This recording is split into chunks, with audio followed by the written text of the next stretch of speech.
invité ce matin, Président Badakani, bonjour. Bonjour mon cher Jocelyn Gross, bonjour à l'équipe technique, grâce à qui nous pouvons travailler dans de bonnes conditions. Bonjour à vos millions de téléspectateurs dans le monde entier. Oui. J'ai des coups de gueule ce matin, vous me permettez de gueuler? Allez-y, gueulez. Ah bon, merci. Je salue mon copanéliste, comme je ne veux pas arracher vos pouvoirs. Je ne veux pas de succession de gré à gré avec vous, donc je vous laisse le présenter. Non, j'ai des coups de gueule ce matin, mais des coups de gueule réfléchis. Je voudrais parler de deux ou trois choses rapidement. Premièrement, cette campagne de diabolisation de mon pays, je ne l'accepte pas. Je suis un homme politique, je suis le président du nouveau mouvement populaire, ça m'interpelle sérieusement. C'est-à-dire qu'il y a une campagne pour démontrer que le Cameroun, c'est l'enfer. C'est le pays où les droits de l'homme sont le plus violés au monde. Et là, ce matin, ils sont allés très loin maintenant. Vous avez entendu, il y a une organisation fantomatique qui est sortie, je ne sais pas d'où, Coalition mondiale pour la paix, une chose comme ça, que les gens disent que non, ils vont porter le dossier du Cameroun, ils demandent un cessez-le-feu dans les régions dites anglophones, et ils vont porter le problème du Cameroun au Conseil de sécurité des Nations Unies. Ça semble une vieille chanson, mais ça dit, vous voyez bien qu'on est dans une dynamique bien construite et claire, c'est-à-dire solliciter l'intervention étrangère au Cameroun, mettre notre pays sur tutelle. Nous ne pouvons pas l'accepter, mon cher Ngoz. Le pays dont on parle, qu'il y ait des actes de violation des droits de l'homme, mais bon sang, dans quel pays ça n'existe pas? Les pays qui nous donnent les leçons, la France, l'Angleterre, les États-Unis, sont les pays où il y a les pires violations des droits de l'homme dans le monde. L'inculture politique amène les gens à ne pas le voir. Ou bien l'intérêt politique et l'aveuglement politique amènent les gens de ne pas le voir. Ce sont ces pays-là et leurs agents, la prédation internationale et leurs agents qui s'acharnent sur notre pays. Est-ce qu'il faut rappeler, mon cher Ngoz, qu'à l'heure où nous parlons, ce pays héberge 400 000 réfugiés sur son territoire?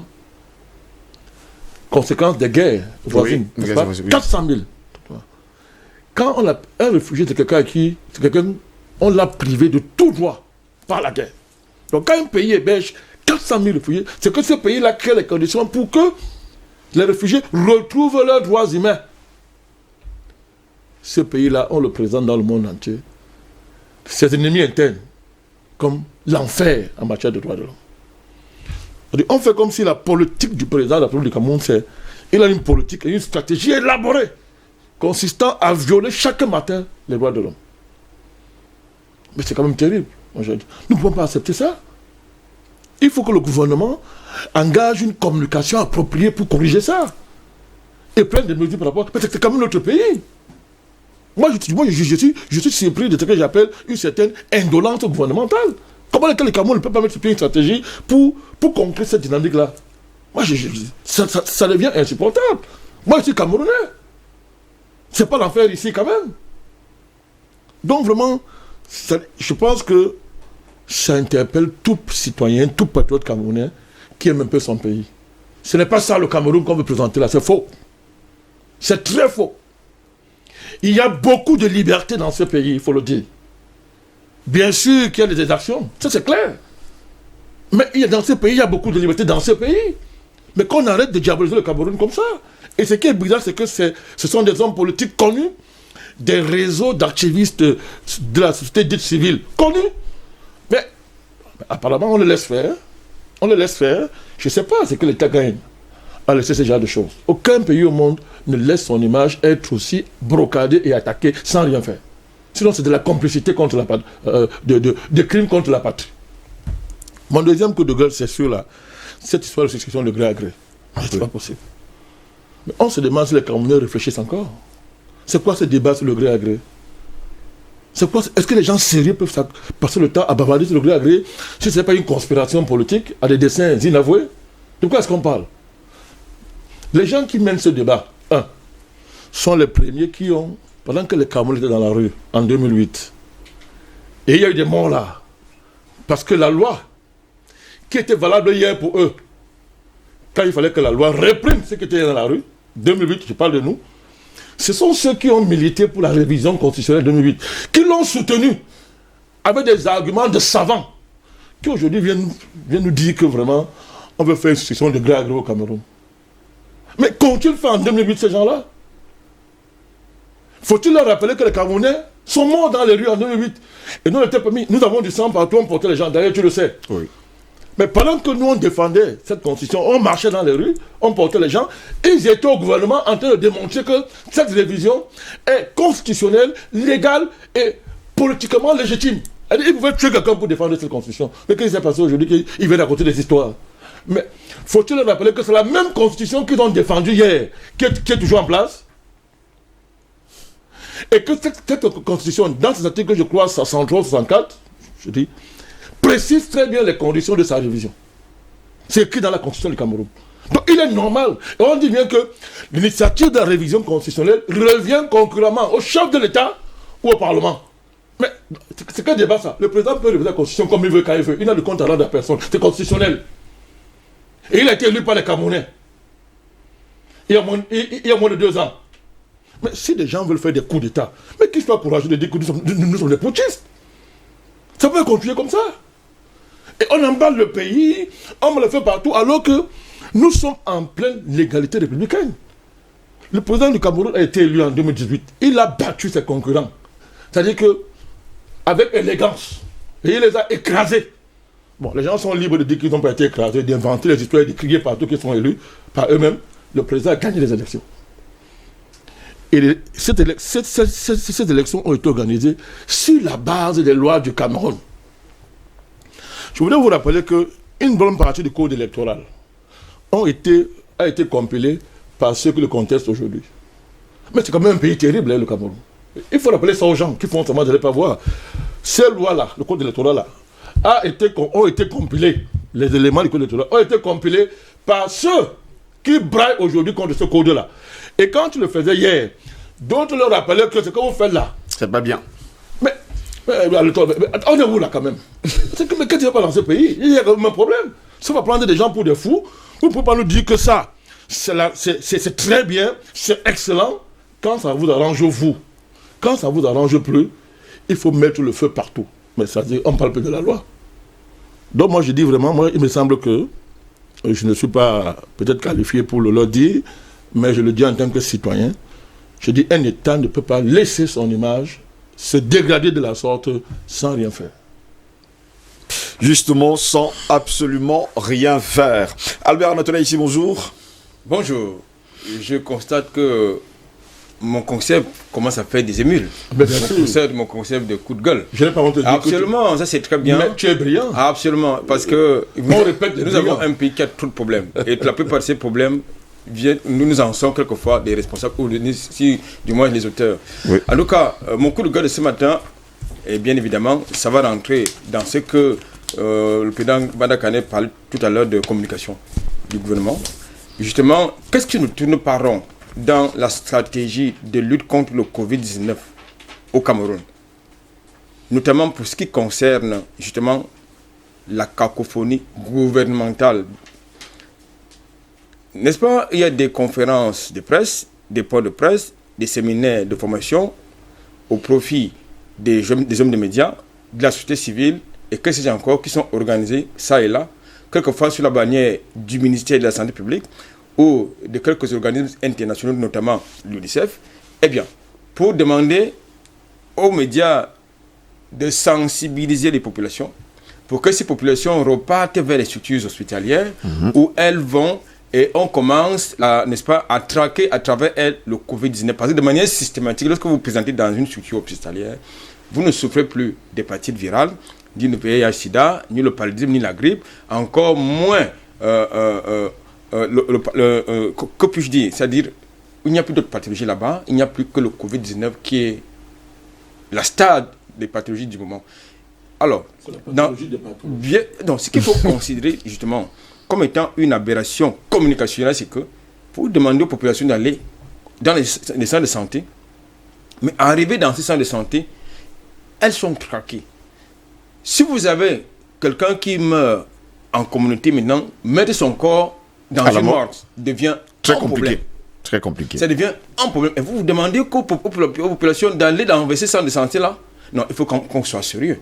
Je pense qu'il faut que le gouvernement je suis désolé de leur dire, il faut que le gouvernement revoie sa stratégie de communication dans ce sens. Aujourd'hui, vous avez des malades qui vont, quand ça va déjà très mal, ils sont vraiment mal en point, ils vont dans les hôpitaux et quand c'est fait tard. La plupart ont choisi l'option de l'automédication ou alors l'option, n'est-ce pas, des soins en ambulatoire. Ce qui est dangereux, mais alors absolument dangereux. Je pense qu'il faut que le ministre de la Santé publique prenne ses responsabilités à ce niveau. Messieurs, merci pour tous ces coups de gueule. Le sujet qui nous intéresse ce matin, je vais commencer d'ailleurs par vous le rappeler, c'est justement ce Parlement européen qui a reconnu l'esclavage comme crime contre l'humanité. Le vendredi 19 juin dernier, les députés européens ont voté une résolution symbolique, entre guillemets, pour reconnaître la traite transatlantique comme crime contre l'humanité. Cette résolution adoptée par une large majorité est globalement une ferme condamnation du racisme et débute ainsi la vie des Noirs compte. Eh bien, la résolution votée le vendredi 19 juin dernier donc au Parlement européen pour faire reconnaître l'esclavage comme étant un crime contre l'humanité est lourde de symboles alors que le monde entier s'interroge sur le racisme après la mort de George Floyd aux États-Unis d'Amérique. Elle a été adoptée à une large majorité, 493 voix pour, 104 contre et 67 abstentions. Mesdames, Messieurs, je vous répète le texte qui a été adopté. Le Parlement européen invite les institutions et les États membres de l'Union européenne à reconnaître officiellement les injustices du passé et les crimes contre l'humanité commis contre les personnes noires et les personnes de couleur. Déclare que la traite des esclaves est un crime contre l'humanité et demande que le 2 décembre soit désigné journée européenne de commémoration de l'abolition de la traite négrière. La traite des esclaves encourage les États membres de l'Union européenne à inscrire l'histoire des personnes noires et des personnes de couleur dans leur programme scolaire. À partir d'ailleurs de cette année 2020, le 21 mai 2001, il faut préciser par ailleurs, on se le rappelle, la France avait voté la reconnaissance de la traite et de l'esclavage en tant que crime contre l'humanité au travers de la loi Taubira du nom de la députée guyanaise Christiane Taubira, qui était, il faut le dire, à l'origine de la proposition de loi avant d'en être la rapporteuse à l'Assemblée nationale française. La résolution contre le racisme sur proposition de l'eurodéputé d'origine réunionnaise Younous Omarji, elle a été intégrée à la résolution sur les manifestations contre le racisme, étudiée d'ailleurs le même jour du côté de Bruxelles. Selon le député européen Younous Omarji, Emmanuel Macron a commis une faute en passant à côté d'un mouvement historique. Le texte de 11 pages a été porté par 5 des 7 groupes du Parlement et débute par une affirmation. La vie des Noirs compte. Une reprise du slogan Black Lives Matter, scandé à travers le monde dans toutes les manifestations anti-racistes. Messieurs, voilà la résolution qui a été prise d'ailleurs vendredi dernier, 19 juin. On se pose la question de savoir pourquoi jusqu'à preuve de contraire. Pourquoi maintenant, président Badakani? Mon cher Jocelyn Goss, nous sommes là devant l'une des plus grandes entreprises de manipulation que l'humanité a connue.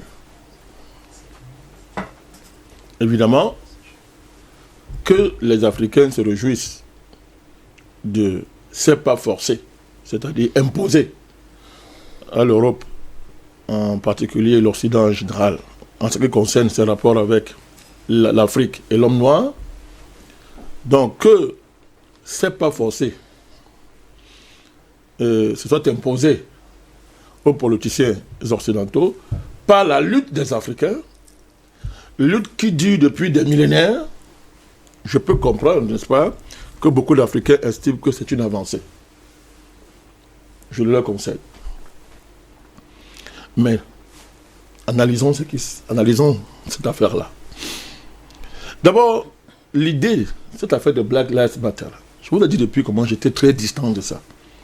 Évidemment, on n'est pas distant parce qu'on n'est pas interpellé. Non.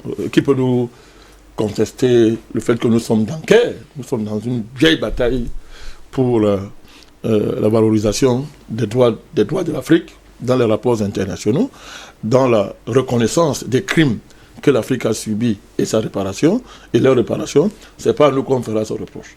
Mais c'est que ce mouvement Black Lives Matter, voilà ce à quoi ça sert. C'est-à-dire donner des armes aux Occidentaux, à l'Europe, pour continuer à nous imposer le mariage forcé Oui. qui nous lie à eux là. C'est-à-dire pour nous interdire le droit de divorcer de ces mariages forcés qui ne nous apportent plus globalement que malheur jusqu'à aujourd'hui. Donc, la vie du noir compte. Mais qui dit ça? Quel est ce monde où il faut rappeler que la vie du noir compte? C'est en cela que même sur le plan conceptuel, je ne m'aligne pas dans ce mouvement que vous appelez Black Lives Matter. L'idée que la vie du noir compte veut dire que sa vie ne compte pas. Pourquoi on ne dit pas que la vie du blanc compte? Pourquoi on ne dit pas ça? Parce que dans l'imaginaire international et mondial, dans les rapports internationaux, il ne viendrait même à l'idée de personne un jour de dire que... ça dit que la vie du blanc ne compte pas. On est là en pleine infantilisation des Africains.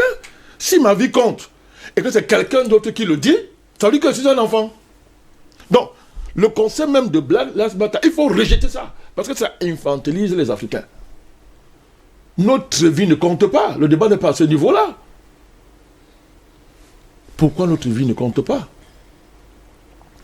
Qu'est-ce qui s'est passé? Et ça nous ramène donc à la validité de la démarche de l'Union européenne.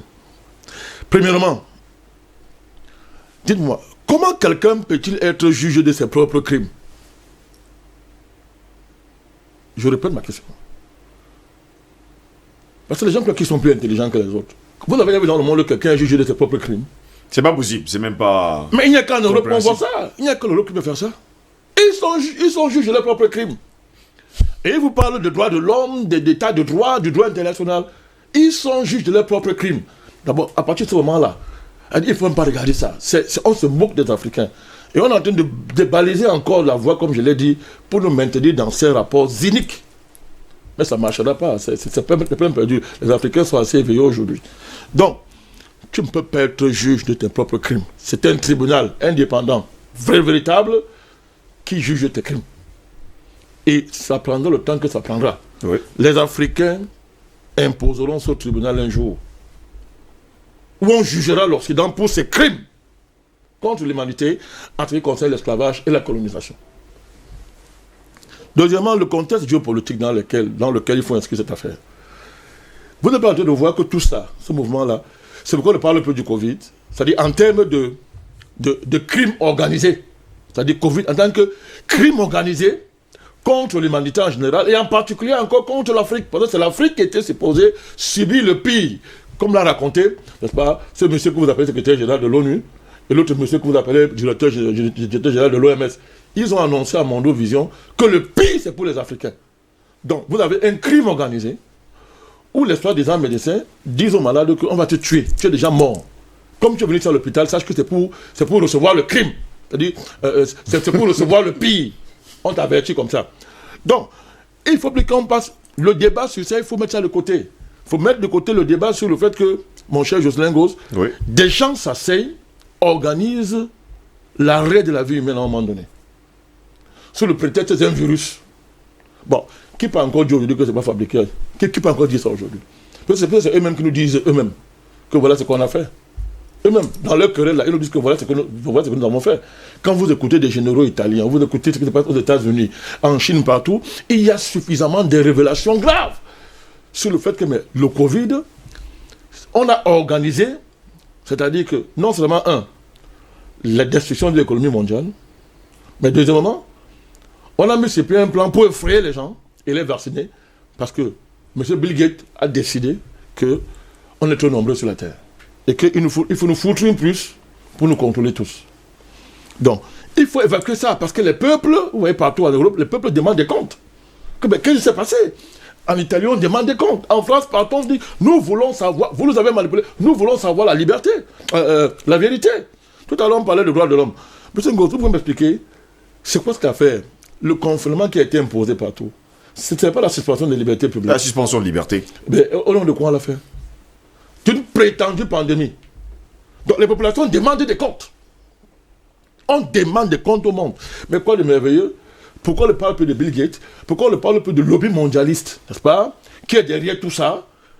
Ils vous disent même qu'on est arrivé à un niveau où remise à zéro.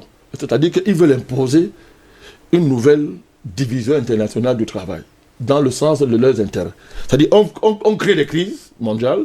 Si on prend pour référence 2008, mais c'était depuis avant, n'est-ce pas, depuis 2000, depuis les années 80, on crée des crises, il y a des crises.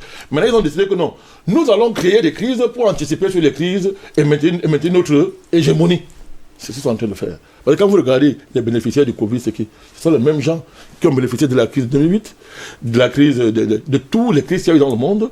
C'est le même lobby qui est à l'œuvre. Donc la meilleure manière d'évacuer tout ça, deuxièmement, c'est de nous inventer des manifestations sur le racisme, comme mettre sur la table le vrai débat sur un tribunal international pour que la vérité soit dite sur le Covid. Parce que c'est ça qu'ils veulent éviter. Ils ne veulent pas qu'on parle de ça. Donc, l'autre élément pour expliquer le comportement de l'Union européenne, c'est la lutte pour la suprématie idéologique dans le monde. Vous savez qu'on nous fait croire que la démocratie, les droits de l'homme, c'est la vérité en politique, c'est la vérité en termes de morale. Donc il faut un peu réfléchir au-delà. Mais ce qu'on cache, c'est que c'est de l'idéologie. La démocratie est une idéologie. Oui. Le droit de l'homme est une idéologie. D'ailleurs, vous savez qu'aujourd'hui, ils nous disent que nous sommes entrés dans la transhumanité. Donc quand on parle de transhumanité, on ne parle plus de l'homme tel qu'on l'a connu. Donc les droits de l'homme, là, sont eux-mêmes démodés. C'est eux-mêmes qui disent, hein. Allez lire ce que dit Bill Gates, allez lire ce que dit c'est ce qu'on dit à Davos. Allez lire. Oh, Davos, c'est la référence en matière économique dans le monde. D'après eux, et que les Africains sont dedans, on est d'accord que c'est la référence, n'importe quoi. Mais à Davos, on dit transhumanité. L'homme de demain, ce sera la fusion entre la machine, la personne physique et la biotechnologie. Voilà l'homme de demain, le cyborg. On a vu ça avec Schwarzenegger. Il nous a averti dans ces films de malades là. Donc, il nous avait prévenu. C'est le cyborg. Voilà l'homme de demain. Donc, un par un. Le cyborg fait quoi avec les droits de l'homme? Des friperies comme ça, on continue à nous vendre ça. Donc l'Europe veut donc montrer au monde entier, montrer aux Américains, aux Chinois que nous avons des valeurs supérieures à vous. Alors, nous avons reconnu que l'esclavage c'est un crime contre l'humanité. Donc il y a cette bataille-là. Et ça permet à l'Europe de continuer à manipuler ces populations en leur faisant croire qu'ils vivent dans un continent qui est porteur de valeurs supérieures. Ils doivent aller civiliser les autres. L'autre argument, c'est que, mais quel est ce crime qui n'a pas d'auteur? Vous avez vu un crime qui n'a pas d'auteur? Si un crime n'a pas d'auteur, ce n'est pas un crime. Vous voyez comment on se moque de vous? On vous dit, oui, nous reconnaissons l'esclavage comme un crime contre l'humanité désormais. Il y aura un journal en Europe tous les décembre pour fêter ça. 2 décembre, oui. Quel est ce crime qui n'a pas d'auteur? Qui a commis le crime? On parle français, hein, c'est eux qui sont venus sur leur langue là.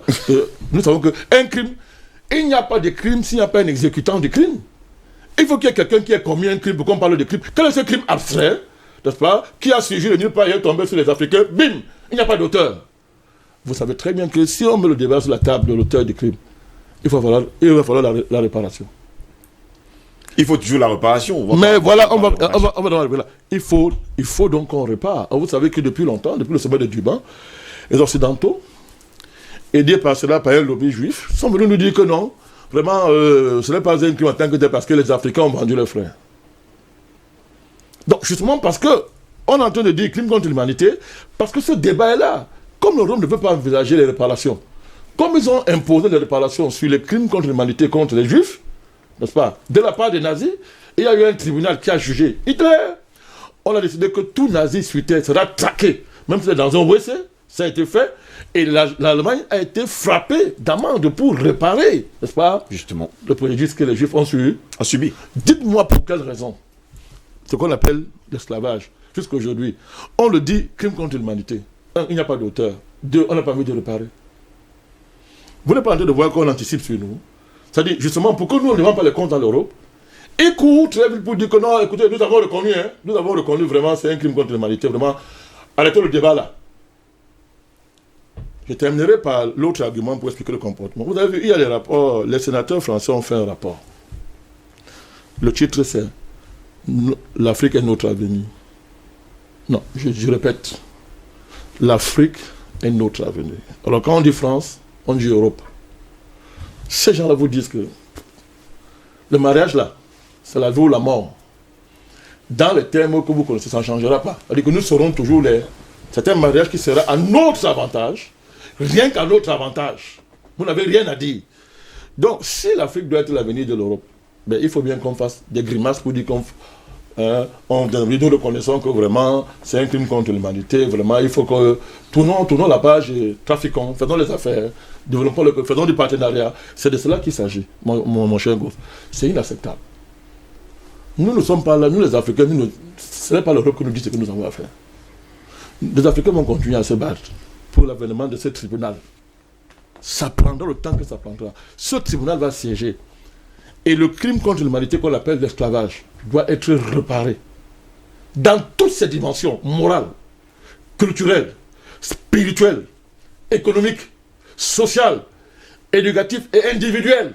Voilà les dimensions de la réparation. Il ne faut pas que l'Europe croie qu'elle va régler l'affaire comme ça en faisant ce genre de comédie. Tout en espérant d'ailleurs qu'il n'y ait pas de noir d'ailleurs de ce côté de l'Union européenne. Albert Natola, ici, c'est quand même une phrase qui énerve actuellement les Africains. Black Lives Matter, ça signifie, il faut le dire, la vie des Noirs compte. Quand on sait pertinemment que quand on prononce seulement cette phrase, il y a un hic, quelque chose qui ne marche pas. Oui, avant de revenir à votre question, je pense que de manière fondamentale, oui, il faut déjà rappeler quel était le programme et l'objectif tant de la traite négrière que de la colonisation et de la néocolonisation. Parce que nous parlons de la traite négrière, de la colonisation, très souvent nous oublions également la néocolonisation, qui a même les mêmes effets pervers que la traite négrière et la colonisation.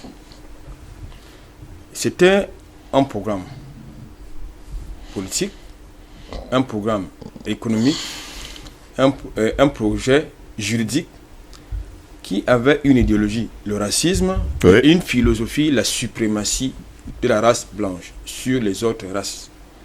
C'était ça, la traite négrière et la colonisation.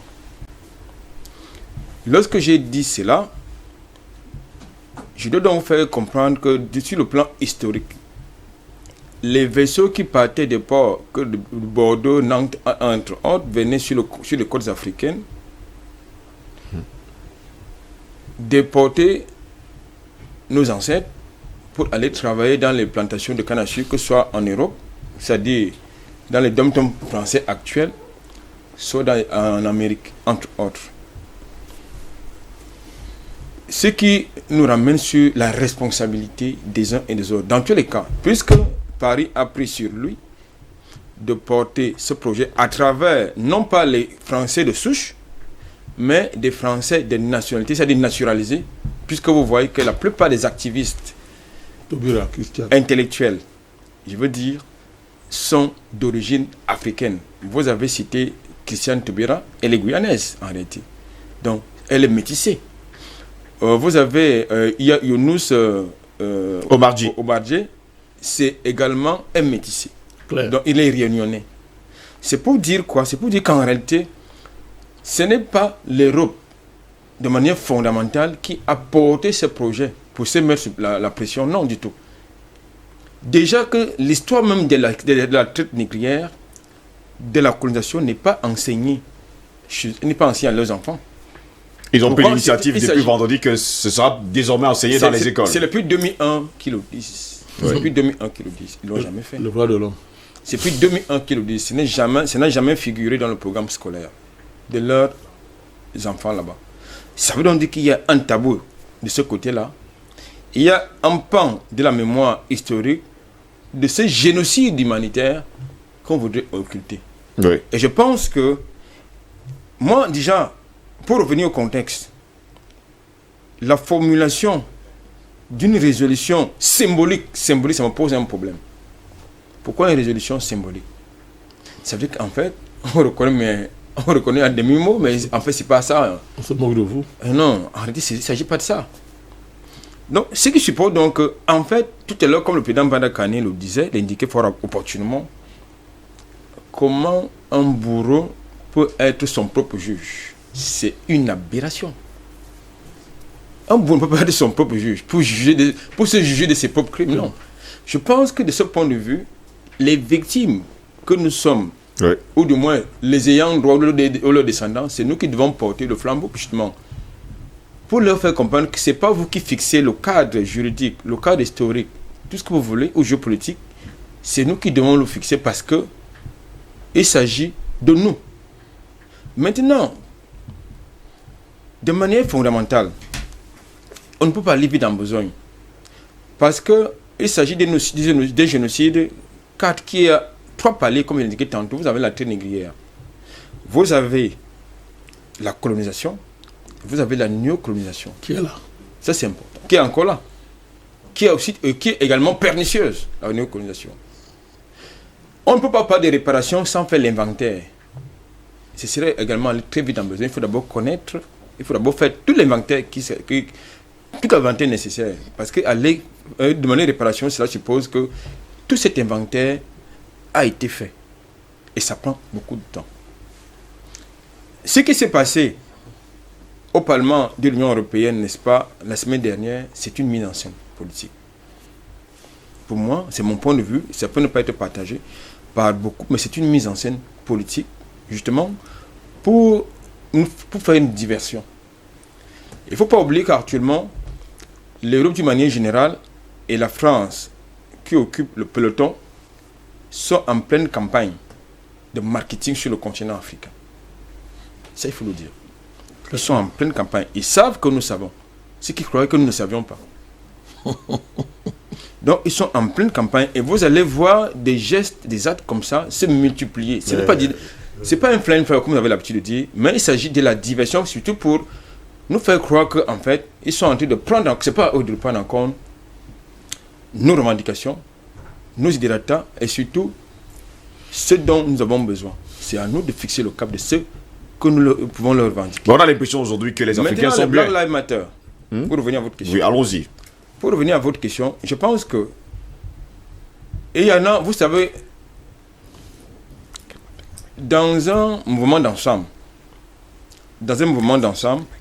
il y en a qui ont des objectifs, qui ont 2 objectifs. Non, très souvent, nous ne poussons pas les mêmes objectifs dans un mouvement d'ensemble. Oui. Nous n'avons pas la même compréhension des objectifs. Donc, vous voyez que dans les Black Lives Matter, il y en a qui ne comprennent même pas ce que c'est que le mouvement. Et vous allez reprendre, il y a vraiment d'autres mouvements qui sont nés. Il y a le All Lives Matter, qui est également né. Vous avez également... Il y a également Blue Lives Matter, qui est également né. On ne sait pas ce qui a s'est passé. Vous avez également le Black Babies Matter, qui est également né. Oui. Il faut faire opposition. Il y a plusieurs gouverneurs de ce genre qui sont nés ces derniers temps-ci. Et ces mouvements sont en train de faire... Ce sont les mouvements créés par les suprémacistes blancs, notamment les Black Babies Matter. Vous avez également les White Lives Matter, c'est également les mouvements extrémistes qui sont en train d'être créés. C'est pour faire comprendre qu'en réalité, ces gars-là, ils ne sont pas prêts de reconnaître que... Déjà, Sarkozy l'a indiqué, je crois en 2001, où il indiquait que les générations actuelles ne peuvent pas payer les crimes commis par leurs ancêtres. Avant le fameux discours de Dakar, qui a fait le fameux tollé que nous connaissons, il a indiqué que les générations d'Européens actuels ne peuvent pas payer les crimes commis par leurs ancêtres. Ce qui veut donc dire que il va donc falloir que sur le continent africain ou en dehors, dans les communautés noires du monde, que nous prenions notre responsabilité. Oui. Hier, dans le cadre de cette même tribune, nous débattions, n'est-ce pas, du retour de notre patrimoine. Bon, est-ce qu'ils vont le faire de bonne foi? Ils ne feront jamais ça, de bon gré pour moi. Ils ne le feront jamais de bon gré. Il va donc falloir de la... Tout à l'heure, vous avez dit que la liberté, ça ne se donne pas, ça s'obtient. Ça s'arrache. Et de ce point de vue, puisque la néocolonisation est là, c'est-à-dire qu'en fait, nous sommes en pleine réalisation d'un monstre.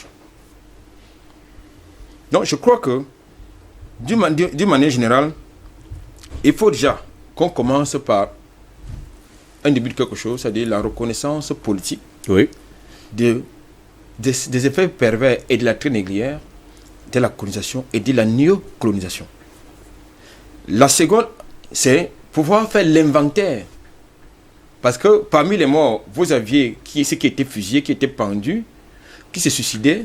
Ceux qui ont coupé les têtes, il faut bien préciser. Voilà, qu'on jetait carrément dans la mer.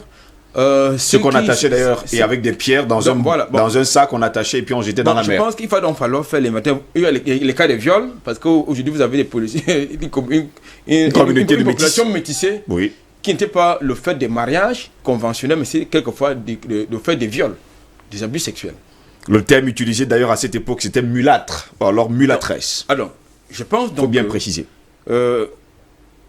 Pour chuter, je pense à mon sens que ce que nous voyons à travers le monde, c'est-à-dire cette mobilisation des Black Lives Matter à travers le monde, oui, pour certains, il y en a qui comprennent que dalle, et d'autres comprennent, d'autres ne comprennent pas. Justement, il y a pas mal qui comprennent, il y a également d'autres qui ne comprennent pas. Lorsqu'on dit que la vie du noir compte, à un moment donné, il faut bien préciser, quand on le dit, on a l'impression qu'elle ne comptait pas déjà. Messieurs, je vais vous faire regarder cette vidéo, vous allez comprendre pas mal de choses. Là, en ce moment-là, ils me diront si réellement, ils ont réellement compris le mot Black Lives Matter.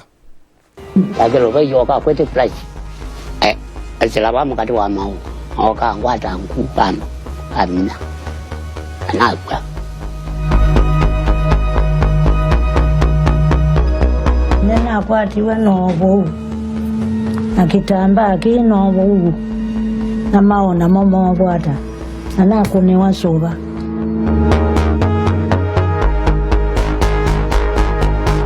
kume vinda jundiazyo kaita bebu yingi nundu wa mwana.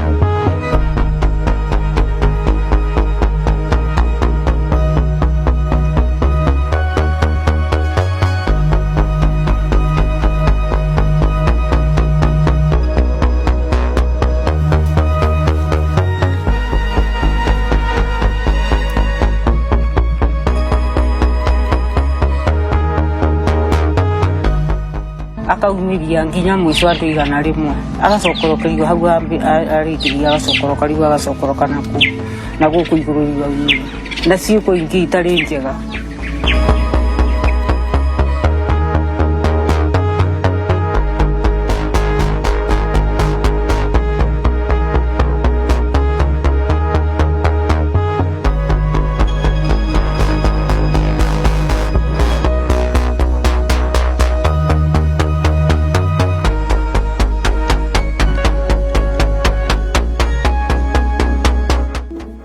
The British government recognises that Kenyans were subject to torture and other forms of ill treatment at the hands of the colonial administration.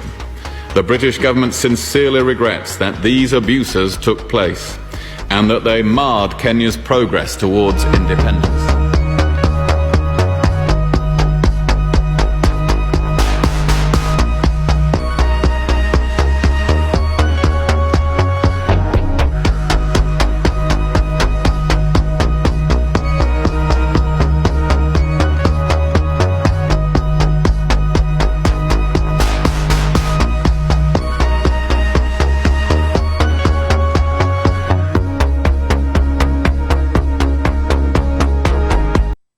Messieurs, vous avez vu cet élément, je vais me tourner vers le président Bandakani.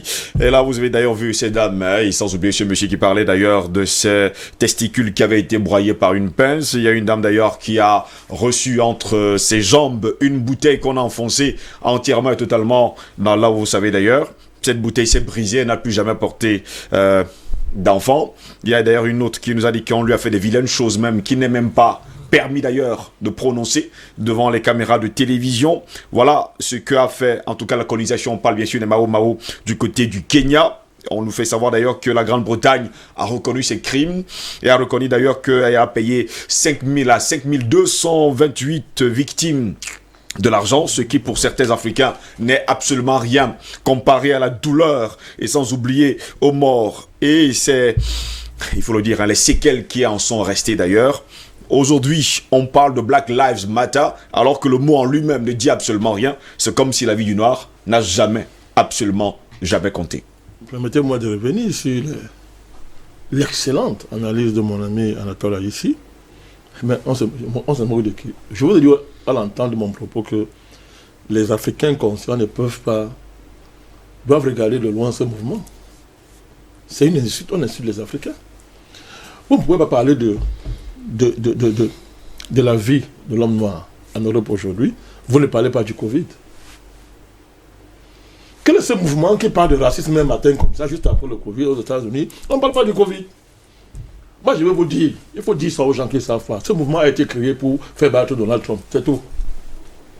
Et c'est les Bill Gates qui sont derrière. Les Rockefeller, la Fondation Ford, tous ces gens-là, ceux qui sont derrière.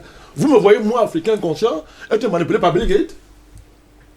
Des gens comme ça, ce criminel qui a tué près de 500 000 enfants en Inde, et qui aujourd'hui sont dotés devant la Cour suprême de l'Inde. Et ce pays-là qui parle du droit de l'homme là.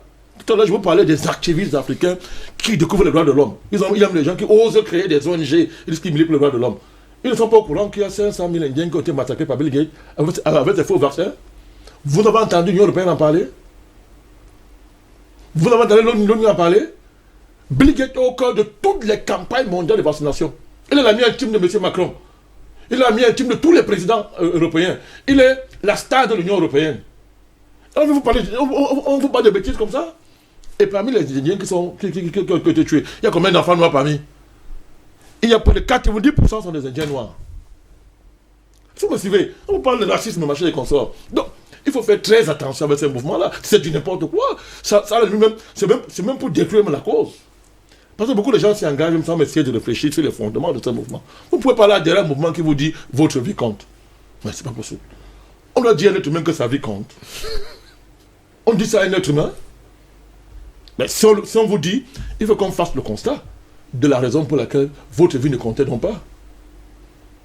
Vous le procès verbal qui constate les raisons pour lesquelles votre vie n'a pas compté jusqu'à maintenant. Bon. Donc c'est clair. Tout à l'heure, il a dit des choses extrêmement pertinentes. On est en pleine campagne c'est la communication géopolitique. Vous savez qu'il y a un ordre post-coronavirus qui va s'installer. C'est comme après la Deuxième Guerre mondiale. On vous a parlé de Yalta. Mais on est dans une troisième ou deuxième Yalta. Parce qu'on peut dire qu'il y a un deuxième Yalta après la chute du mur de Berlin. Maintenant, c'est un troisième Yalta qui est là. Le monde post-coronavirus, c'est ça qu'on est en train de... Justement, on est en train d'éviter. C'est-à-dire, les Africains, au lieu de faire les vrais débats, on ne vous dit pas ce que le travail deviendra demain. Quels seront les rapports entre le patron et le travailleur? Voilà les vrais débats. On ne vous dit pas quel va être l'avenir du capital demain dans le monde post-coronavirus. Or, les études économiques montrent aujourd'hui que vous avez, d'après le plan de ces gens-là, qui sont en train de réorganiser l'économie mondiale, ils ont prévu que pratiquement plus de la moitié des emplois qu'on a aujourd'hui vont disparaître. Vous savez pourquoi? La robotisation. Allez, l'homme est en train d'être déclassé par le cyborg, par des robots, qui vont faire son travail en lieu et place. Mais évidemment, quand on parle de ces choses, on vous dit que non, ça va être le meilleur des mondes à venir. Les robots là sont très intelligents, ils sont cette intelligence artificielle. Mais le président Macron, il en parle matin, midi, soir, pour vanter l'intelligence artificielle. Quand vous allez à Davos, mais qu'est-ce qu'il y a à la une? C'est le robot. Le robot a remplacé l'être humain. C'est-à-dire qu'on n'a même pas commencé encore, même la science démontre qu'on n'a pas, nous n'avons pas encore activé, je crois, 10% de nos capacités neuronales. C'est-à-dire qu'on n'a pas encore mobilisé en termes de neurones. Mais non, on vous laisse, vous êtes déjà inutile. Il faut aller chercher un robot qui, lui, doit faire preuve d'intelligence artificielle. Mais l'intelligence naturelle de l'homme est partie où? On parle de droit de l'homme. On est en train de déclasser un être humain pour le remplacer par un robot. Des ONG de malades mentaux pour le droit de l'homme. Mais le vrai combat, il est là-bas. Parce que les gens qui vont licencier là, ils vont aller où? Mais quand l'habitant vous dit non, ils vont trouver de nouveaux emplois. Ça va sortir d'où? Parce que la logique du capitalisme, c'est quoi? Anatole le sait très bien, c'est le profit pour le profit. Donc, la robotisation vise à rendre encore plus riche le capitaliste au détriment, pas cette fois-ci du travailleur, mais de toute la communauté humaine. C'est de cela qu'il s'agit. Voilà les débats qui sont aujourd'hui dans les cercles géopolitiques. L'économie post-coronavirus. Pour éviter que la crise les emporte, les créateurs de crise ont créé une nouvelle crise pour être encore plus riches et organiser un monde qu'ils ont détruit eux-mêmes. Ça s'appelle géopolitique du chaos. Il faut l'appeler ça aux gens. Mais c'est cela qu'il s'agit. Et ils inventent des contre-feux. Black Lives Matter. C'est un contre-feu. C'est organisé à dessein. Et je vous dis que le but de ce mouvement, c'est d'empêcher Trump d'être réélu. Si quelqu'un ne comprend pas ça, il est naïf. Vous voyez une affaire, M. Obama est dans la rue, ça ne vous dit rien, avec sa famille. Ce monstre est dans la rue, vous suivez un truc comme ça. Il a liquidé Kadhafi, il a liquidé. Un truc comme ça, il est dans la rue. Les gens sont là et on le suit. Sous le régime d'Obama, combien de noirs ont été tués? Qui a marché? Les gens qu'il a tués par drone, dans toute la zone du Pakistan et de l'Afghanistan, près de 15 000 morts par drone, sur ordre de M. Obama. Qui a marché pour ça? Qui parle de ça? Vous savez qu'il y a les noirs au Pakistan? Dans la zone là, vous savez qu'il y a plein de noirs là-bas? Il y en a plein. Mais qui a parlé de ça? Qui a parlé de ça? Donc il ne faut pas qu'on manipule les gens. Il ne faut pas qu'on manipule les gens. Donc, il y a toute cette dynamique-là qu'on a en œuvre là. Allez lire. M. Macron avait réuni ce qu'il appelle l'intellectuel africain français. C'est là que vous avez parlé de ça, intellectuel africain français. Ils ont fait un rapport sur comment consolider la suprématie française en Afrique. Vous connaissez la quintessence de ce rapport? Faisons la quintessence. Parce qu'il y a un rapport à Tali, il y en a plusieurs. Il y a le rapport des parlementaires français. Ils sont venus ici. C'est un rapport ici. Chaque président vient commander les rapports. Et on compile tout ça pour construire la stratégie française à l'égard des pays africains de son précaré. Vous connaissez la quintessence du rapport? Diviser davantage les Africains. C'est un relook de la charte de l'impérialisme. C'est-à-dire diviser davantage. C'est-à-dire quoi? Opposer les classes sociales africaines, les catégories sociales africaines. Ce qui ne se fait d'ailleurs jusqu'à preuve de contraire. Très bien. Voilà. Opposer l'homme à sa femme. C'est tout ce qu'il y a derrière cette bêtise qu'on appelle l'émancipation de la femme. C'est-à-dire qu'une femme prostituée est émancipée. Donc, c'est-à-dire que dire que la femme africaine, matin, midi, soir, vous dites que les Africains maltraitent les femmes. C'est pas le fait du hasard. Et l'ONU invente des programmes pour dire que non, il faut les aider. Elles ne doivent plus accoucher parce que elles accouchent trop et ça détruit leur santé. Et on masque ça avec les pilules de lendemain, les pilules du futur, machin, tout ça, entre le truc. Pourtant, c'est une Européenne qui, jusqu'à preuve de contraire, a accouché beaucoup d'enfants, 69 au total. Mais clair, voilà. Donc, on vous dit ça. Deuxièmement, il faut diviser la société africaine. Opposer les classes moyennes, entre guillemets, aux classes supérieures et aux classes inférieures. C'est d'imposition. Voilà pourquoi matin, midi, soir, vous voyez tous les médias français vanter une nouvelle catégorie, on ne sait pas où ça sort, la classe moyenne africaine. On vous dit la classe moyenne africaine, celle qui va à l'université, celle qui est branchée sur le monde.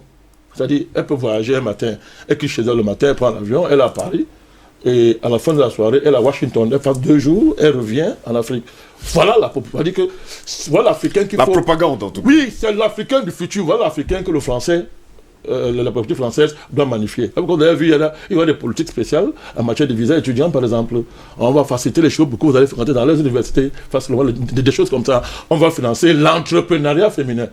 C'est dans ce rapport-là. Tout ça, c'est pourquoi?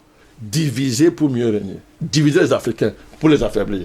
Or, c'est dans ce contexte qu'il faut inscrire cette démarche de l'Union européenne. Ça permet de donner des arguments à ce qu'il a appelé les métissés d'aujourd'hui. C'est-à-dire les Africains occidentaux. Je les appelle les Afro-occidentaux. Qui passent le temps à vous dire que vraiment, revendiquer cette chose-là, c'est vous victimisez, vous pleurnichez trop. Il faut agir. On veut l'action. Mais si nous on pleurniche, mais vous agissez, vous faites quoi? Voilà votre action? On va faire mieux que ça? Donc c'est pour mieux diviser les Africains. Donc ils donnent des arguments comme ça à leurs agents de l'intérieur. C'est-à-dire que pour que, ils disent que non, arrêtez ça, comment? Ils font même trop. Vos dirigeants font même quoi? Vos dirigeants ne valent rien, ils ne font même rien. Ils ont fait ça. Vos dirigeants ont parlé, qui a bronché? Donc voilà le débat qui a cette affaire. À un autre niveau, il a parlé de la recolonisation globale. Ce qu'il appelle la néocolonisation. C'est la recolonisation globale. Oui. C'est-à-dire qu'on vous dit qu'on condamne un crime qui est passé, n'est-ce pas? On condamne un crime qui est passé, mais pour mieux masquer le crime qu'on est en train de faire là maintenant. Il a donné un nom. Moi j'appelle ça la colonisation globale, parce que c'est cela qui s'agit aujourd'hui. C'est-à-dire que la mafia financière mondiale, les plus riches, les banquiers, ont décidé de coloniser tous les pays de la Terre, y compris les États-Unis. C'est ce qu'on appelle la colonisation globale. Et le stade suprême de ce projet, c'est la vaccination, c'est-à-dire la puce, qui permet donc d'avoir un État mondial qui dépasse. Parce que quand quelqu'un a vous de carte d'identité, ça veut dire quoi? C'est le béaba d'un État. Un État doit être en mesure de comptabiliser qui habite son territoire. Or, le territoire est long déjà, c'est un territoire virtuel. C'est ça Internet. C'est le territoire virtuel. Maintenant, Bill Gates, au devant de ce projet, il faut parachever l'affaire en centralisant toutes les données de la population mondiale dans les poches de ce voyou. Dans sa banque de données à lui. C'est le combat qu'il est en train de mener. Donc, et moi je suis là, je suis surpris de voir, et vous savez, beaucoup d'États africains regardent ça. Ils ne disent rien. On ne sent pas un vrai mouvement. Parce que là, on est en train de dire quoi? Et c'est un vieux projet qui avait commencé. L'ONU au cœur de ce projet, c'est Kofi Annan. Il y a eu un pacte qui a été signé entre l'ONU et les multinationales. C'est-à-dire global, c'est un pacte global pour la prospérité. Voilà. On y a dégagé ce qu'on appelait objectif du millénaire. Et évidemment, beaucoup d'États africains ont récupéré ça pour dire que non, c'est vraiment, c'est-à-dire marché et console.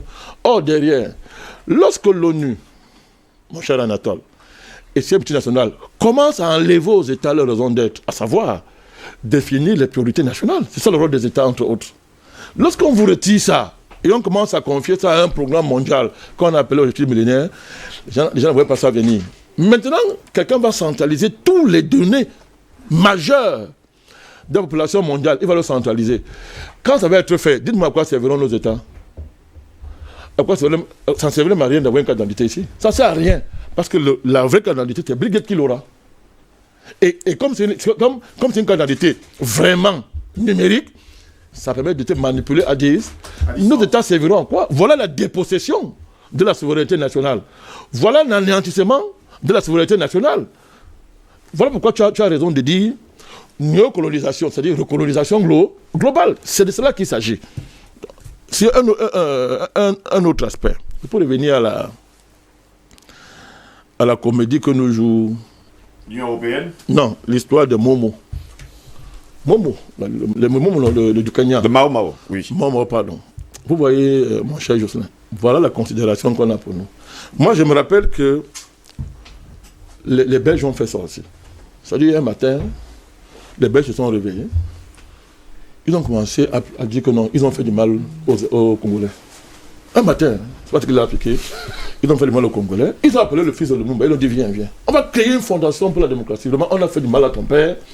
Nous le connaissons, nous avons maltraité les Congolais. On va mettre un fonds dedans pour encourager la démocratie en RDC. Et la Belgique a présenté les excuses au Congo. Il faut arrêter ce genre de comédie. Il faut arrêter ça. Ces sujets sont tellement sérieux pour que des criminels s'agitent comme ça. Comme on voit le monsieur qui parle là, et qui demande pardon, on a dédommagé 5 000 familles. Il faut arrêter ça. C'est sérieux, c'est pas un jeu. Tout l'Occident s'est bâti grâce à la sueur des Africains. C'est l'esclavage et la colonisation qui a enrichi l'Europe. Quand aujourd'hui, on nous nargue, on nous insulte, en nous endettant, en nous appelant des feignants qui ne savent pas se développer, qui ne savent rien faire, alors que c'est grâce à nous qu'ils sont ce qu'ils sont. Et ça continue jusqu'à aujourd'hui. Le sujet est très sérieux. C'est-à-dire que la dette ne doit plus exister. Ça c'est le béaba. On a mis d'abord toute la dette, ça n'existe pas. Et maintenant, on commence à planifier les réparations. J'étais en train de vous dire que le début de la réparation, c'est d'abord annuler la dette mondiale. C'est-à-dire on annule ça. L'Europe, les Africains ne doivent rien à aucun pays européen. Ils ont tout pris par la force, par le vol et la ruse. On annule ça, et maintenant on commence à mettre un débat sur la table que bon, on commence à réparer. C'est-à-dire que le préalable pour engager la réparation, c'est qu'on annule d'abord la dette. Les gens qui nous ont détruits ne peuvent pas passer le temps à nous insulter dans le monde entier, à dire que nous sommes des vauriens, nous ne savons pas assez, nous ne savons rien faire, alors que c'est nous qui les enrichissons jusqu'aujourd'hui. Mon cher. Donc, je terminerai en disant que ce que l'affaire là nous enseigne, à la fin, parce que même quand l'ennemi agit, tu peux y tirer des leçons. L'élite africaine ne connaît pas encore rentabiliser l'histoire de l'Afrique. Tout à l'heure, vous avez parlé à l'affaire des biens culturels, de nos objets d'art. Vous voyez les mêmes gens qui disent que c'est un crime contre l'humanité. Vous voyez ce qu'ils font avec nos objets d'art. C'est-à-dire pour nous remettre ça, ils disent que non, ils vont nous assurer qu'on peut bien gérer ça. C'est-à-dire qu'ils doivent d'abord s'assurer que si nous remettent, on va bien conserver. Mais vous avez voulu trouver des choses bien conservées, vous avez volé. Maintenant, vous nous dites que il faut qu'on s'assure que ça serait bien conservé. C'est vous qui avez conservé ça en l'état, comme vous avez trouvé ça. On en a parlé d'ailleurs hier, c'était notre sujet d'hier. J'ai suivi l'émission dans la nuit. J'ai suivi l'émission, j'ai beaucoup apprécié. Vous voyez la démarche, est-ce que vous voyez le logiciel mental de ceux qui sont en face de nous? C'est-à-dire que tu voles ma chose en me tuant. Je te dis que mes enfants disent que, monsieur le maire, c'est que tu as volé à l'autre père. Je dis que non, est-ce que vous pouvez même conserver ça bien? Mais on est où là? Et voilà les mêmes gens qui vous disent qu'ils reconnaissent que c'est un crime. Ils n'ont rien reconnu. Ils sont en train de manœuvrer. Ce que ça enseigne, pour terminer, je suis en train de dire que les États africains, nos élites, n'ont pas compris comment l'histoire, ça vaut des centaines de milliards. C'est-à-dire que si nos dirigeants vraiment pouvaient se réveiller un peu et prendre en compte la dimension historique qui est en train de se jouer dans le monde aujourd'hui, ils comprendraient que ce ne sont pas les matières premières qui vont nous rendre riches. Et encore, il faut en profiter. Ce n'est pas tout ce qu'ils font là. C'est la mobilisation de cette histoire qui va nous rapporter des centaines de milliers de milliards. Comment faire? Comment donc le faire? Il faut être humble. Il faut être humble et écouter un peu les citoyens. Écoutez justement les citoyens. Et d'ailleurs, César nous a retrouvé ici. César Honoré Goman, en retard d'ailleurs. Il est arrivé justement vers la fin de l'émission. Il était invité justement pour participer à ce débat. Notre thème ce matin d'ailleurs. César, bonjour. Bonjour Monsieur Steve, bonjour à tous les téléspectateurs de DBS et toutes mes excuses pour mon retard dû aux nombreux embouteillages imprévus. Les nombreux embouteillages, et sans oublier bien sûr qu'il y aura un conseil aujourd'hui dans votre arrondissement. C'est vrai que les conseils municipaux de Douala 3e n'ont pas dormi depuis près de 10 jours, que nous sommes en train de préparer le conseil qui débute tout à l'heure et qui suivra également demain. Et c'est notre premier conseil ordinaire. Il faudrait le dire, c'est un grand baptême pour la plupart, pour les 80% le nouvel exécutif, nouveaux conseillers qui doivent pouvoir apporter une efficacité à la gestion de la municipalité. Et nous sommes attendus, et il est important, nous avons reçu un certain nombre de documents des comptes administratifs et tout ce qui s'ensuit. Mais je voudrais reconnaître ici, et ça c'est un peu la doléance que je voudrais présenter, à la tutelle. Oui, c'est vrai que il était bien beau il y a quelques mois, nous voulions être conseillers, mais maintenant nous sommes pris au fait. Je pense que nous avons besoin d'une mise à niveau, d'une formation, parce que quand je regarde la pléthore de documents qui nous ont été donnés, que ce soit les documents comptables et les bilans financiers autres, je ne voudrais pas avoir la prétention. Je ne suis ni juriste ni financier, et je suis un généraliste et aujourd'hui qui s'est spécialisé dans le domaine entrepreneurial et qui nécessite une technicité assez pointue. Je suis obligé chaque jour de repartir à l'école pour essayer de me mettre à niveau. Et aujourd'hui, je me retrouve dans la gestion d'une cité qui demande une maîtrise, et une recueil de doléances et un suivi assez perspicace et efficace. Oui. Et sinon, je ne voudrais pas être de ces conseillers qui viennent tout simplement pour émarger de toutes les façons. Nous, les conseillers de Douala 3e, nous ne voulons pas être de ceux-là qui viennent au conseil pour l'émargement. Et qui ne va pas manquer. Hein. Pour nous, de toutes les façons, pour nous, ce n'est pas la préoccupation. C'est pas la préoccupation première. Il est important que nous comprenions d'abord quelles sont nos missions. Et parmi lesquelles, j'ai un précieux document qui m'a été confié par un ami, et dont je souhaite que tout conseiller, tous les 1560 conseillers du Cameroun puissent être en possession. Le rôle d'un conseiller dans la communauté entre la commune et la population. Et il nous parle également de la création de fonctionnement de ces différentes commissions-là. Il nous parle des délibérations, il nous parle de l'exécutif et du suivi du budget communal. Il nous parle de la fiscalité locale, la mobilisation et la sécurisation des recettes communales. Il nous parle de la gestion du patrimoine communal. Il nous parle de la planification du développement et du suivi de la mise en œuvre des plans, de la gestion des services sociaux de base, du développement économique local, de la relation avec les autres acteurs, du contrôle de l'exécutif municipal. Alors là, moi qui viens de lire ce document, je ne peux pas lever le petit doigt. Peut-être je vais beau bavarder, mais il y a des aspects techniques et pointus. Nous avons un président communal en la personne du maire, oui, que nous devons accompagner et lui faire comprendre que le pouvoir que nous lui déléguons en tant que président du conseil communal, nous avons une feuille de route qui nécessite... Et cette feuille de route ne devrait pas venir de l'initiative comme César habite la zone Bangage à Poma, je me lève, je viens. Non. Je devrais d'abord créer une sorte de récolte d'informations de ma localité afin que quand je viens m'asseoir au conseil, que cela puisse avoir effet. Et que les conseils suivants, que je puisse avoir soit le suivi du contrôle, soit le bilan de ces actions peut-être qui auraient été entérinées au sein du conseil. Je parle en face... je pense, d'une main experte. Quand vous venez de suivre M. Madakani, je pense que déjà, ce que c'est un aîné que je côtoie, ses portes m'ont toujours été ouvertes, son téléphone m'a toujours été Ouvert, je fais partie de ceux qui ont la ligne verte. Donc, nous voulons vraiment cet encadrement. Et on espère tout simplement que votre conseil municipal se passera super bien, en tout cas, au cours de cette journée. C'est le premier, on va se découvrir et nous allons... Attends, nous vous le souhaitons. Hein. Bon, on ne vous appelait pas pour en parler, mais bon, vous avez profité pour en parler. Notre sujet, pas mauvais. C'est pas mauvais. Merci. Ça arrive.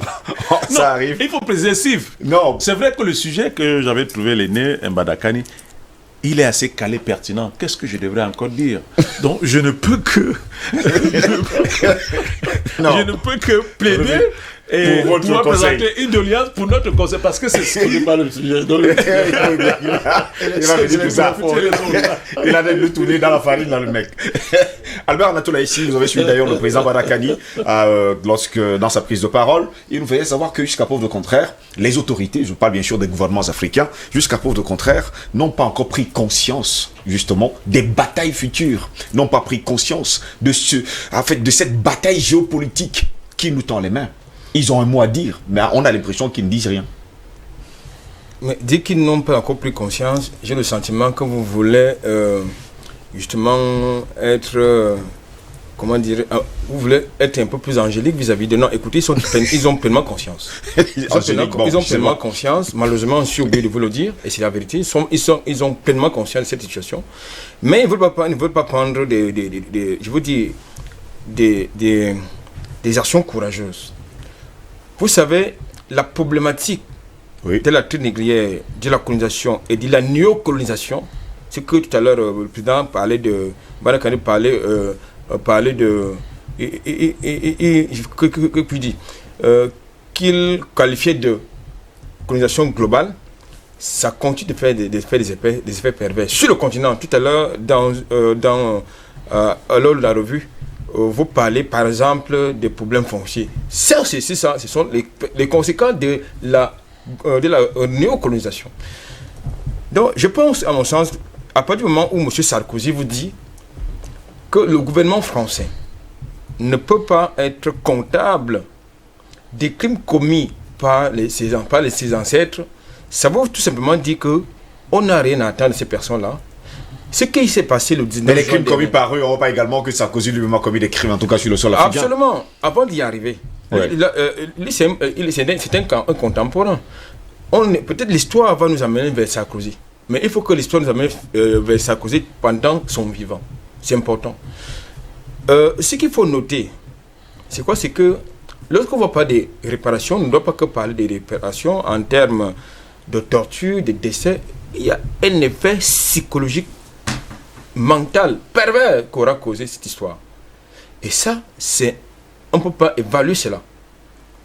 Aujourd'hui, vous avez donc justement ce complexe, lorsqu'on parle du complexe noir, le complexe d'infériorité de l'homme noir vis-à-vis du blanc, justement parce que l'objectif, même s'il y avait le profit en avant, l'objectif de cette affaire, de ce projet que j'ai évoqué tout à l'heure, qui avait 3 variantes, c'était quoi? C'était justement de mettre en avant et en relief la suprématie blanche vis-à-vis du noir, et ce qui s'appelle là-bas de manière élégante et aseptiser les hommes de couleur.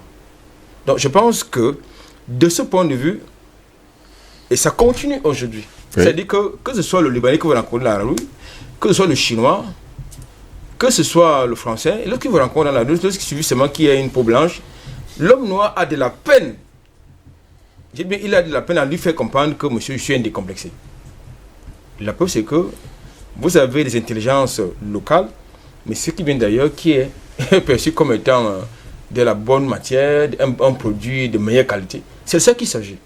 Donc, de mon point de vue, je pense que il faut justement que, de la même manière que nous avons vu certains Africains se mettre en collectif, s'organiser pour récupérer notre patrimoine, il est important que les Africains, parce qu'on n'allait pas attendre que ce soit nos dirigeants qui vont prendre cette initiative, je suis désolé, n'allez pas attendre que les ONG vont prendre cette initiative, ils ne prendront jamais cette initiative parce que ce n'est pas possible. Ils défendent les droits de l'homme. Donc, alors, je pense donc que voilà donc justement un sujet très intéressant qui pourrait intéresser à mon sens les ONG justement. Parce qu'il y a eu non seulement des violations des droits de l'homme. Si vous avez l'impression que les ONG internationales vont s'intéresser à l'esclavage. Moi, je parle des ONG d'ici. Pas des ONG, les ONG qui sont en fait les laboratoires d'espions. Je parle de nos ONG d'ici. Ils ont une problématique qui est intéressante, qui peut les intéresser. Les ONG qui luttent contre le gouvernement. Non, je suis dans le dire qu'il est donc important. C'est intéressant. Moi, je pense que aujourd'hui, vous avez les néocolonialistes qui sont sur nos territoires, que ce soit en petite manière générale en Afrique, qui justement s'approprient les richesses communes. Nous parlons des batailles foncières. Vous avez des gens qui se retrouvent en train d'acheter des villages entiers. Comme le Chinois qui a acheté 10 hectares d'ailleurs. Même les Camerounais. Même des Camerounais. C'est pas 10 hectares, on est à des centaines. Vous avez des Camerounais qui sont propriétaires de 400 hectares, s'il vous plaît. Pas pour cultiver. Non, je suis très sérieux. Vous avez des Camerounais qui sont propriétaires de 400 ils sont nombreux, hectares. très nombreux d'ailleurs. Pas pour cultiver, pas pour construire une agro-industrie, pas pour créer une agro-industrie ou bien pour créer des champs, c'est pour construire des maisons. C'est ça qu'il s'agit. Bon, vous croyez qu'avec ça on peut avancer? Est-ce que l'économie tout Pitigar est vendu. L'économie du béton, ça n'a jamais créé d'emploi. Bien au contraire, l'économie du béton, ça ne crée pas des emplois. 400 titres fonciers. Dis bien, l'économie du béton, ça ne crée pas des emplois. Bien au contraire, ça bloque de l'argent. Et ça ne crée pas des emplois, ça crée du chômage. C'est le gros problème que nous avons. César, vous nous avez trouvé justement en plein débat. César Honoré Ngomo, il y a également un problème. On a l'impression aujourd'hui que l'esclavage n'est pas terminé et qu'il y a certains noirs qui, jusqu'à preuve de contraire, se sous-estiment face à un blanc. Bon, là, je vais me défaire de la casquette de conseiller municipal, d'homme politique. Je vais donner l'avis d'un citoyen. La décomplexion, je pense qu'elle devrait partir d'abord de notre état d'esprit. J'ai la chance aujourd'hui de côtoyer au quotidien ces milieux avec beaucoup d'expatriés, certains qui sont nés ici en Afrique, qui vivent et qui sont dans leur comportement, dans leurs us et coutumes, des purs Africains. Et ça, je vais épargner cette catégorie-là. Ils ne sont que européens, occidentaux, de par leur peau. Mais les mentalités, je le vis au quotidien. Mais nous avons une autre race qui, de par cet emprunt, et je vais prendre à poste égal, et lorsque vous regardez ce que, à la différence de couleur de peau, ce que on donne à un expatrié et à certains nationaux, mais vous n'avez que vos yeux pour pleurer. Il est important que ça parte d'abord de la colonisation mentale, de comportementale, spirituelle, même de spirituelle. C'est ça le nouveau. C'est-à-dire, tant que nous n'allons pas franchir ce pas, nous n'y arriverons pas. Il y a un deuxième aspect qui on semble négliger. Lorsque vous suivez les différents panélistes sur ce plateau, il me ressort un conseil que je vais pouvoir donner à tous qui veulent affronter ce débat-là. Voyagez, déplacez-vous, allez voir comment font les autres. Nous pouvons beau décrier tous ces comportements, mais quand tu as été dans les faits, excusez-moi de revenir sur l'état psychologique mental. À la frontière Cameroun-Guinée équatoriale, j'ai été roué des coups de poing, comme un malpropre. Je m'explique. Je vais à la CAN, je suis en retard parce que je devrais remettre certains éléments à une fédération. Et je regarde, il n'y a pas de vol à cette heure-là et la compétition commence le lendemain autour de 15h. Et automatiquement, je cours vers un aîné qui... je vais faire fi de son grade et qui pouvait me faciliter l'entrée, ce que j'obtiens d'ailleurs, mais sauf qu'à l'entrée du poste de contrôle, j'ai ma chemise de documents où j'avais tous les éléments, les actes de mes enfants, parce que je sortais d'un rendez-vous dans une ambassade. Et j'oublie ça dans ce poste-là. Et une semaine après, quand je finis la compétition, le Cameroun est éliminé, je rentre par là et j'omets de m'arrêter pour pouvoir demandé ces documents-là. Et quelques temps après, je reviens pour réclamer. Tout poliment, c'est-à-dire je garde de notre côté au Cameroun et j'entre dans à pied pour essayer de rencontrer. Il y avait le commissaire qui m'a dit, bon, attendez, il va arriver. Et lorsque ce monsieur arrive, très poliment, je lui pose le problème que voilà, j'ai oublié, j'essaie de décrire. Vous savez, vous connaissez sa réponse? Non, allez-y. Ça a été d'appeler un de ces éléments et il a parlé et de demander qu'il me réponde. Vous savez quoi est-ce qu'il m'a répondu? C'était des gifles et des coups de poing. Et l'actuel, le sous-préfet de l'époque en est témoin parce que j'ai fait une déposition au commissariat spécial et à la sous-préfecture. Je retiens quoi? Je retiens l'état psychologique. Et j'ai voulu, pour répondre, moi, pour réagir là, j'ai voulu toute immatriculation que je devais voir, entendre de l'autre côté. Je m'étais donné le devoir de pouvoir caillasser et créer un incident afin qu'on puisse justifier ce que je viens de vivre. Mais bon, les autorités m'ont calmé et ça s'est bien terminé. Je voudrais dire, quand je reviens sur l'état psychologique, nous sommes d'abord notre propre problème. Moi, Ngoma Honoré César, je n'ai aucun complexe quand je suis face à une peau différente. Je fais l'expérience chaque fois que je vais, que ce soit aux États-Unis, que ce soit en Europe. Je n'ai que dalle. Je sais ce que je vaux. Et c'est ça qu'il faut à chaque Camerounais, à chaque Africain. Et vous allez voir que cela a des répercussions sur les conclusions parfois des revenus qui devraient être quelque chose qu'on devrait avoir de gloire. Mais quand vous regardez les comportements, parce que pour pouvoir vous avoir, pour qu'un expatrié puisse vous atteindre, il passera par moi, M. Goss. Il ne passera pas par un autre expatrié. Il passera par moi. Mais si nous n'avons pas déjà cette fierté, comme j'ai suivi tout à l'heure M. Mbadakani, et bien évidemment, je suis d'accord avec Albert Anatole ici. Albert Anatole, de tout ce qu'ils ont décrié. Moi, je reviens sur l'état psychologique et mental de la fierté, d'abord, d'être Camerounais, d'être Africain, quand on est face à ce que nous sommes en train de vouloir décrire. Et l'esclavage, si elle a connu autant de succès, c'est parce qu'elle a réussi à nous asservir, à nous dominer mentalement, spirituellement, et nous faire comprendre que quand c'est le blanc, ce qu'il dit, c'est paroles d'évangile. Ce qui est un gros problème d'ailleurs. Messieurs, plus que 3 minutes pour sortir de cette édition. Président Mbadakani, votre mot de fin. Bon, vous savez, il y a des Africains qui ont réuni les conditions qu'exige, avec beaucoup de pertinence d'ailleurs, mon frère Honoré. Ils ont été tués. Oui. Des peuples ont été décimés parce qu'ils étaient fiers. On les a rasés de l'histoire. Je ne vous apprends rien à ce propos. Donc, on peut avoir affaire à des gens qui sont extraordinaires. Ils sont anormaux et ils sont organisés suffisamment pour faire le mal et l'imposer. Et ce dérèglement mental que tu convoques participe justement de leur démarche, cette stratégie de déréglementer les gens. Et ils ont des structures, des moyens pour ça. Quand vous organisez un monde où c'est vous seul qui avez l'argent, c'est vous qui maîtrisez le système monétaire, c'est vous qui contrôlez l'économie mondiale, c'est vous qui décidez qu'il doit exister ou pas, vous voulez que les gens fassent quoi? Mais les gens n'ont pratiquement pas le choix. Donc, c'est pour ça que notre combat, c'est de saccager, permettez l'expression, ce système-là. C'est ça qu'il faut saccager pour que les gens soient libres. Si parmi les Africains, par extraordinaire, il y a des gens conscients, c'est bien. Mais moi, je comprends, à un moment donné, qu'il y ait beaucoup de gens qui, à un moment donné, baissent les bras parce qu'ils sont mentalement déréglementés. Les guerres du XXIe siècle, ça va être la guerre des intelligences. C'est justement ça.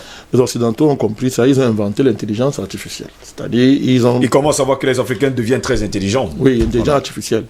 Bon, dans ce combat-là, on peut estimer qu'on est en retard. Mais il y a un endroit où on n'a pas un retard. C'est pour approfondir ce qu'il a dit. L'intelligence spirituelle.